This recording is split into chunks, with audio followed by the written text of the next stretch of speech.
Hey, this is I'm Peter from Swedish Forest Honey, and my wife holding the camera, Hi. main part of the business. We are just going to do a short film on wax melting. We're organic beekeepers from Varmlands and Dalarna. We've got about 90 bee societies. We've been struggling with melting wax for a long time, and we've got a new system which works well, relatively new, had a year or so, works very well. Using a ex-army, Swedish Army steam generator. Ready? Yeah, we're going to come round. I've just been working on this for a few days now. Here's the steam generator. And you can see the fire in there. 1 second, I'll just come round. I'm just going to give it a stir. And Okay, you want to explain how you've got it set up? basically the steam comes out of here and runs into this setup over here, which happened to be an old uptightening, what's uptightening in English? Uncapping table. So this box here obviously is an old freezer, and then what Peter's done is put inside an old, as he said, an old waxing table, avteckningsboard. So, okay. First of all, it's dangerous. You've got to use gloves with insulation in them, because it gets very hot and you've got to stand back when you open it. So this is the process. These have been in for a while, so I'm going to take some out and then just give them that. I do 3 at a time.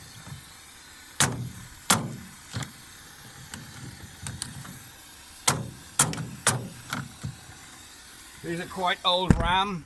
It looks even darker when it's partly melted. And then you just literally do this on every single ram.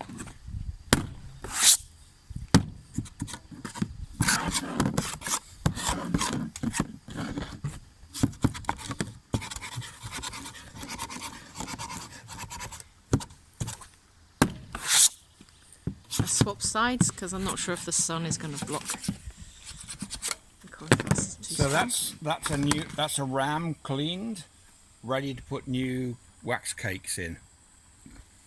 And I put that over here, and then I do this. So it's basically just scraping. You get better at this as you go along.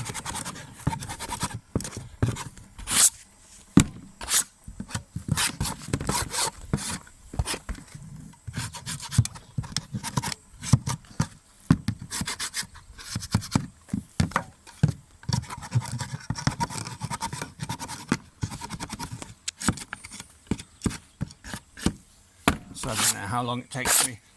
This takes about 30 ram at one go. How long do you have to have them in the freezer?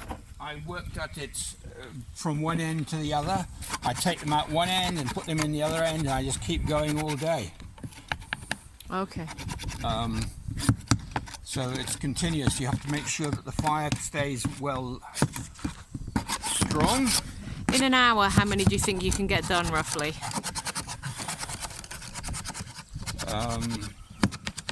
Well, I've done all those and all these in 3-4 days. All of those, Yeah. and all of these Yes. in 3 days, okay. But that wasn't like from 9 till 5, was No, it? it wasn't. No, that was... That was probably about a day and a half's work. Because it gets a bit monotonous. You can't do too much of it in one go. Right, next thing is I'll put some new ones in. So what I'll do is I'll bring these down here, and I'll take some new ones. These are quite messy because they've been outside for about 2 years, since there was a very bad winter and we lost a lot of societies. So they're quite dark and a bit mouldy. But But that's the beauty of the steam method. It sanitizes everything. Okay. And then we have obviously the pole that comes out here. And then tube, sorry. And then making the wax here. This is just the first stage of melting and cleaning, right, Peter? Yes, we actually take it through another stage if we're going to make really clean wax. We float it in boiling water and then pour it off from the top. Okay. Now, there's one other thing I want to show you. Here's a really quite dirty lauder box. We're just going to clean that up. It's got, looks like Nosoma or something in there. This is one that died about 2 years ago. And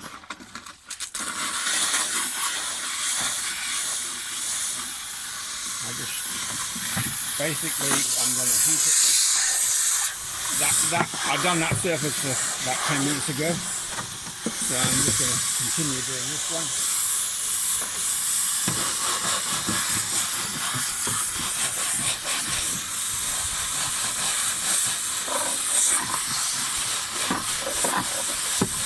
It's not fast. None of this is fast, and it's just work to do it, but it's a lot better than anything else we've ever used. Right. It's just part of being a beekeeper. You've got certain times of the year you've got to do certain jobs.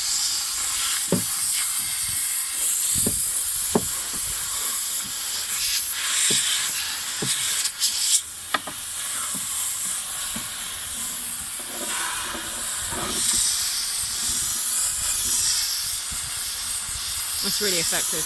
Yes, it is. It doesn't matter. It still looks a bit dirty, but that's not really a problem. But you know it's also been sanitized with this method.